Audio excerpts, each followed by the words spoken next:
پاکستان کا ایران اور اسرائیل دونوں پر تحمل سے کام لینے پر زور. ترجمان دفتر خارجہ کا صورتحال پر گہری تشویش کا اظہار. کہا حالیہ واقعات سفارتکاری کی ناکامی مشرق وسطیٰ میں صورتحال مستحکم کرنے اور امن بحالی کی اشد ضرورت ہے. فریقین تحمل سے کام لیں اور کشیدگی کم کرنے کی طرف بڑھیں.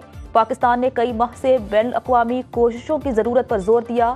پاکستان نے کشیدگی روکنے اور غزہ میں سیز فائر کا مطالبہ کیا.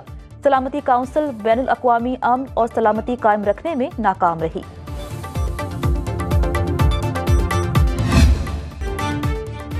ایران کا دمشق میں سفارت خانے کو نشانہ بنانے پر اسرائیل کو جواب. 300 سے زائد ڈرون اور میزائل داغ دیے. ایرانی حکام کے مطابق اسرائیل کے مخصوص مقامات کو نشانہ بنایا گیا. گولان کی پہاڑیوں پر اسرائیلی ایئر ڈیفنس ہیڈ کوارٹرز کو ہدف بنایا گیا. عرب میڈیا کے مطابق اسرائیلی دفاعی نظام حملے روکنے میں ناکام رہا. اسرائیل میں مختلف مقامات پر آگ بھڑک اٹھی. جنوبی اسرائیل میں فوجی اڈے کو نقصان پہنچا.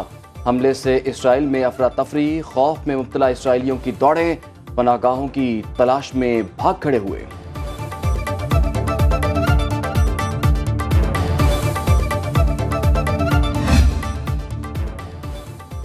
ایران کا اسرائیل پر حملے میں تمام اہداف حاصل کرنے کا اعلان. اسرائیل کے مددگاروں کو بھی وارننگ دے دی. کہا جو بھی ڈرون روکے گا یا اسرائیل کے لیے فضائی حدود کھولے گا اسے بھی نشانہ بنایا جائے گا.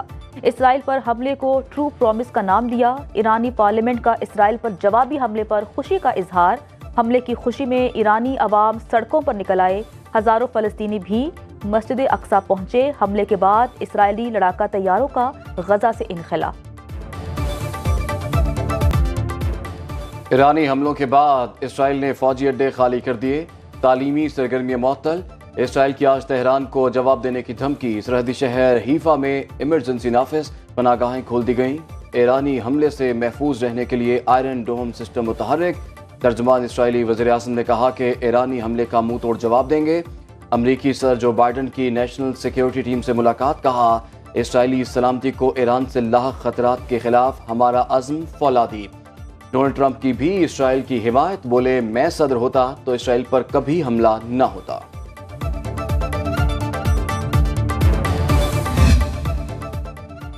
ایرانی حملوں کے بعد امریکہ اور اردن اسرائیل کی مدد میں پیش.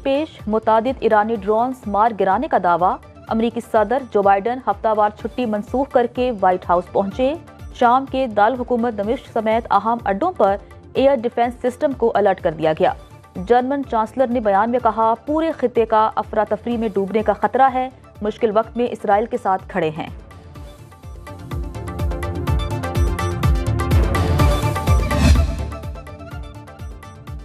امریکہ نے ایران کے ساتھ براہ راست تنازع کو خارج الامکان قرار دے دیا.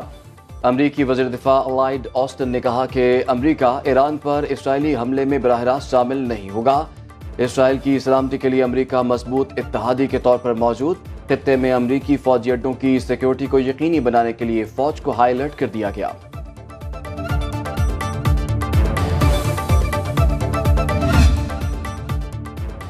فیصلے کا وقت آ گیا. کس نے کس کا ساتھ دینا ہے؟ روسی صدر پوٹن کا اسرائیل کے حامیوں کے لیے سخت پیغام. کہا تیسری عالمی جنگ ہوئی تو دو فریق ہوں گے. ایک روس، چین، ایران، یمن اور شمالی کوریا.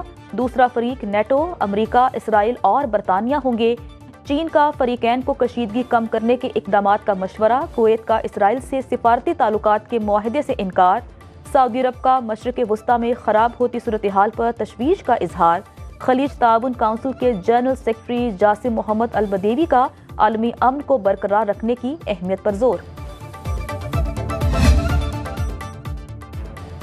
ایران کے اسرائیل پر حملے کے بعد مشرق وسطیٰ میں صورتحال مزید کشیدہ. اقوام متحدہ کی سیکیورٹی کونسل کا ہنگامی اجلاس آج طلب. اسرائیلی سفیر کی درخواست پر اجلاس بلایا گیا. اسرائیل کا ایران کی پاسداران انقلاب کو دہشت گرد تنظیم قرار دینے کا مطالبہ. ایران نے اپنے موقف میں کہا کہ اپنے دفاع کے لیے جوابی حملہ کیا گیا. اقدام اقوام متحدہ کے آرٹیکل 51 کے مطابق ہے. اسرائیل کی طرف سے بار بار فوجی جارحیت کا جواب دیا گیا. سیکرٹری جنرل اقوام متحدہ اور مصر کا فریقین سے تحمل سے کام لینے کا مطالبہ.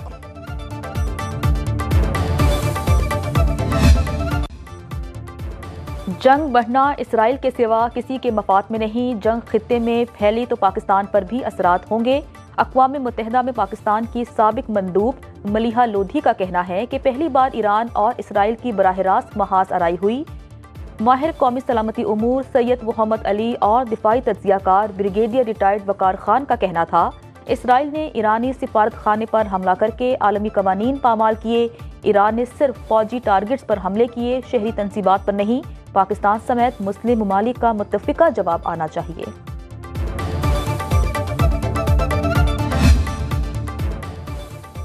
پاکستانی کوششیں رنگ لے آئیں۔ سعودی عرب پاکستان میں $7 ارب کی سرمایہ کاری کو تیار۔ معاملات کو حتمی شکل دینے کے لیے وزیر خارجہ شہزادہ فیصل بن فرحان کی سربراہی میں 100 رکنی وفد 16 اپریل کو پاکستان پہنچے گا۔ مختلف معاہدوں اور مفاہمت کی یادداشتوں پر دستخط ہوں گے۔ وفد کی صدر آصف علی زرداری، وزیر اعظم شہباز شریف اور army chief general Asim Munir سے ملاقاتیں ہوں گی۔ حکومتی ذرائع کے مطابق سعودی وفد کا دورہ پاکستان کی معاشی صورتحال کو بہتر کرنے میں مددگار ثابت ہوگا۔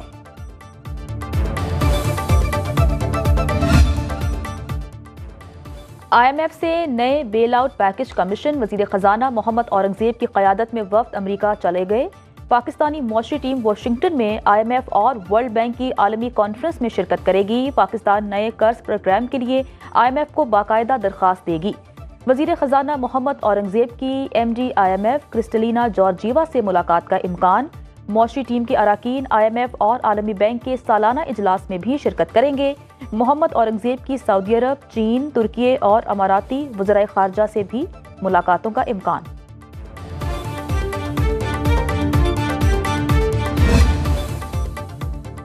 ٹیکس نادہندگان کے خلاف ایکشن کی تیاری مکمل۔ ایف بی آر نے تاجروں اور صنعتکاروں کا 10 سال کا ڈیٹا حاصل کر لیا۔ لاہور میں شاہانہ اخراجات اور ٹیکس ڈیٹا سے مطابقت نہ رکھنے والوں کی فہرستیں تیار۔ ذرائع کے مطابق بیشتر تاجروں اور صنعتکاروں نے متعدد پلاٹ لے رکھے ہیں۔ بیرون ملک بھی بزنس ہیں۔ عدالتوں سے بھی رجوع کر لیا گیا، سٹے خارج ہو جائیں گے۔ دوسرے مرحلے میں پنجاب بھر میں نادہندگان کے خلاف کارروائی ہوگی۔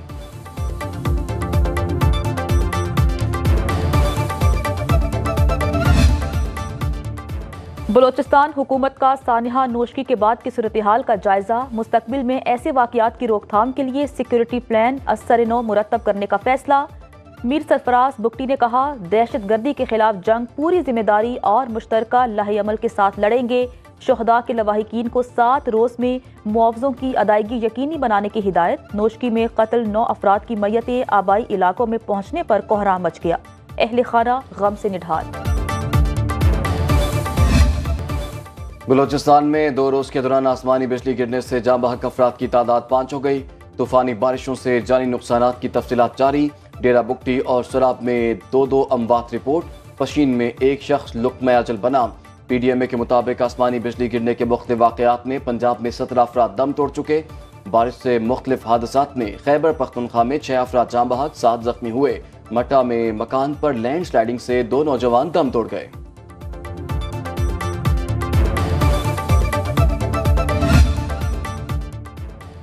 ملک میں بارشوں اور ژالہ باری کا سلسلہ جاری، بیشتر علاقوں میں آج بھی کالی گھٹاؤں کا راج۔ لاہور، فیصل آباد اور ملتان سمیت پنجاب کے کئی علاقوں میں رم جھم، چنیوٹ، پھالیاں، ننکانہ صاحب، پسرور، شورکوٹ اور گرد و نواح میں بارش۔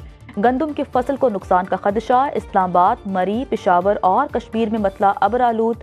بلوچستان کے بیشتر اضلاع میں بھی بارش اور ژالہ باری، کوئٹہ سمیت متاثرہ اضلاع کے ندی نالوں میں طغیانی۔ نشیبی علاقے زیریاب، کراچی کے کئی علاقوں میں بوندا باندی۔ چیف میٹرولوجسٹ سردار سرفراز کا کہنا ہے، شہر قائد میں مغربی سسٹم کے زیر اثر آج ہلکی بارش ہو سکتی ہے۔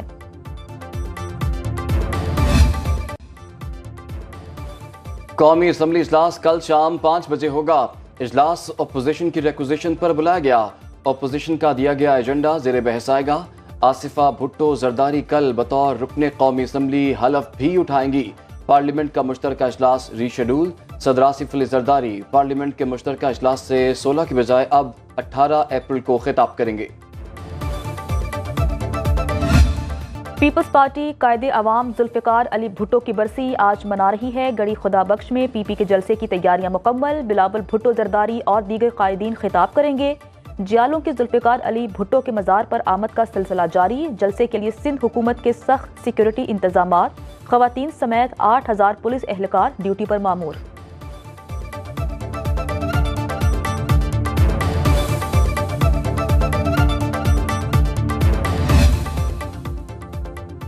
قائد نون لیگ نواز شریف اور وزیر اعلیٰ پنجاب مریم نواز کے گلیات میں ڈیرے، 2 دن باغ شہیدہ کشمیر پوائنٹ مری میں اپنی رہائش گاہ پر گزارے، ملکہ کوثار میں چانگلہ گلی چلے گئے۔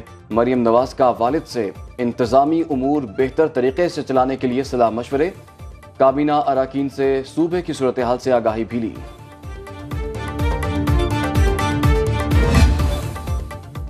گورنر بلوچستان کا نام فائنل، جعفر خان مندوخیل کو گورنر بنانے کا فیصلہ، نون لیگ کی مرکزی قیادت کو فیصلے سے آگاہ کر دیا گیا۔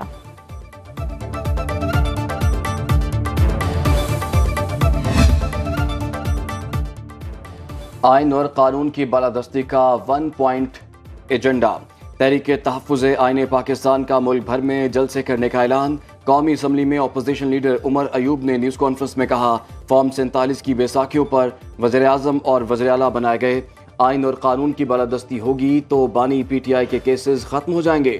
بیرسٹر گوہر خان کا کہنا ہے کہ دھاندلی سے ہماری جیت کو شکست میں تبدیل کیا گیا، نہیں چاہتے پاکستان کا نقصان ہو اور ملک میں انتشار پیدا ہو۔ پیپلز پارٹی کے رہنما شریف خان خلجی کا پی ٹی آئی میں شمولیت کا اعلان۔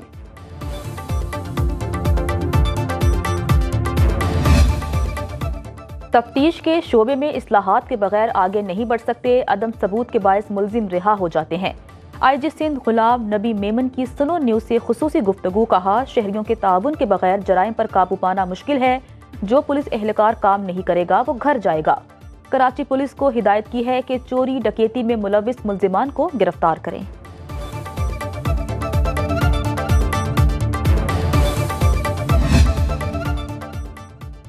فیصل آباد میں ڈور پھرنے سے نوجوان کی موت، متوفی آصف اشفاق کے ورثاء نے ملزمان کو معاف کر دیا۔ بھائی یاسر اشفاق نے مزید کارروائی نہ کرنے کا حلف نامہ جمع کرا دیا۔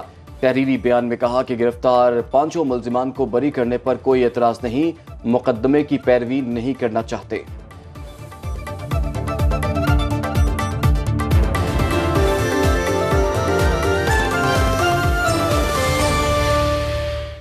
اب خبر آپ کی دسترس میں، ہر وقت بر وقت۔ ابھی سنو نیوز کے یوٹیوب چینل کو سبسکرائب کیجئے، بیل آئیکن پر کلک کیجئے اور باخبر رہیے ملکی اور بین الاقوامی حالات سے یقین کے ساتھ۔